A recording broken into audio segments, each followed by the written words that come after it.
స్నేహితులారా, welcome back to our channel. George Bernard Shah ఒక అద్భుతమైన మాట చెప్పారు. మనకు నచ్చింది దొరకకపోతే దొరికిందే మనకు నచ్చడం ప్రారంభిస్తుంది. ఎంత గొప్ప మాట కదా! ఈ విషయంలో మనం అందరం ఏకీభవిస్తూనే ఉంటాం. ఎందుకంటే మన జీవితాన్ని మనకు నచ్చినట్టుగా మలచకపోవడంలో మనం సఫలీకృతం అయింది చాలా తక్కువ. మీలో ఎంతమంది పొద్దున లేవగానే ఈరోజు నా జీవితంలో ఒక అద్భుతమైన రోజు కాబోతుంది అని ప్లాన్ చేసుకొని మరీ నిద్రలేస్తారు? చాలా తక్కువ మంది కదా. ఎక్కువ శాతం మంది అలారం మోగగానే విసుక్కుంటూ లేవడం, రోజువారీ పనుల్లో పడిపోవడం చేస్తుంటారు. మన బెర్నార్డ్ షా గారు చెప్పింది, మీకు నచ్చినది మీకు దక్కకపోతే దక్కిన దాన్నే మీరు ఇష్టపడాల్సి వస్తుంది. అంటే దీనినే సైకాలజీలో డిఫాల్ట్ డెసిషన్ మేకింగ్ అంటారు. మనం నిర్ణయం తీసుకోకపోవడమే అతిపెద్ద నిర్ణయం అయిపోతుందన్నమాట. దీని గురించి మీకు అర్థమయ్యేలాగా ఒక చిన్న కథ చెబుతాను, వినండి.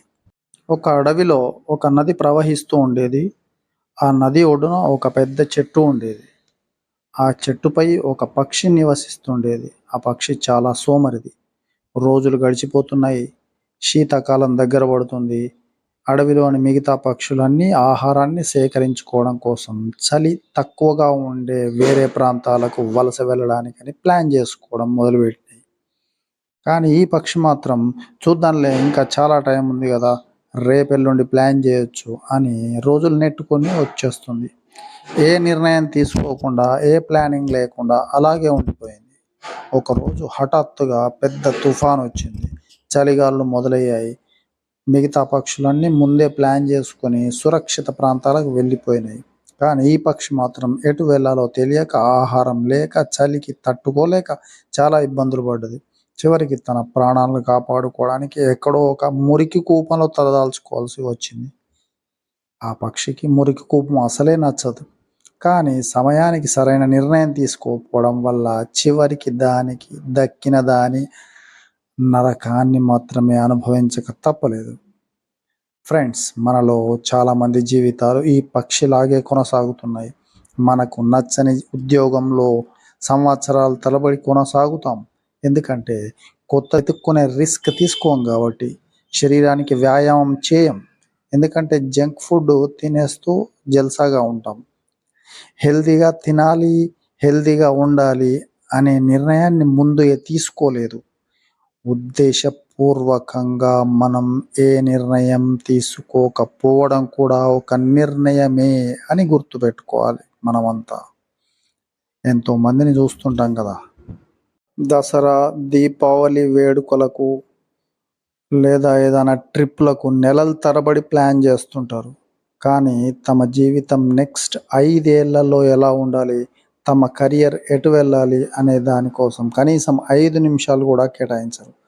దీనివల్ల ఏమవుతుందంటే, కాలం అనే ప్రవాహం మిమ్మల్ని ఎటు కొట్టుకెళ్తే అటు తీసుకెళ్ళిపోతారు. పరిస్థితులకు దాసోహం అయిపోతారు. Action plan. మనం నిర్ణయించుకోవాల్సింది ఏంటంటే, మన జీవితానికి మనం డ్రైవర్లమా, ప్యాసింజర్? అది ఆ నిర్ణయం జరిగిందంటే మన పంచవర్ష ప్రణాళిక, మన జీవిత గమ్యం, అసలు జీవితంలో మనకు కావాల్సిన ముఖ్యమైన డెస్టినేషన్స్ ఏంటి, ముఖ్యమైన కోరికలు ఏంటి, ఇవన్నీ ఆటోమేటిక్గా జరిగిపోతాయి. పెన్ను పేపర్ తీసుకోండి, చక్కగా దాన్ని రాసేసి మీ జీవిత గమ్యాన్ని మీకు మీరే గమ్యాన్ని ఏర్పరచుకొని proceed. Sky is the limit. With planning, everything is achievable. By the way, నా పేరు మునీంద్ర బాబు. I am a yoga practitioner and stress management counselor. If you like this video, please do share and do like it. Thank you.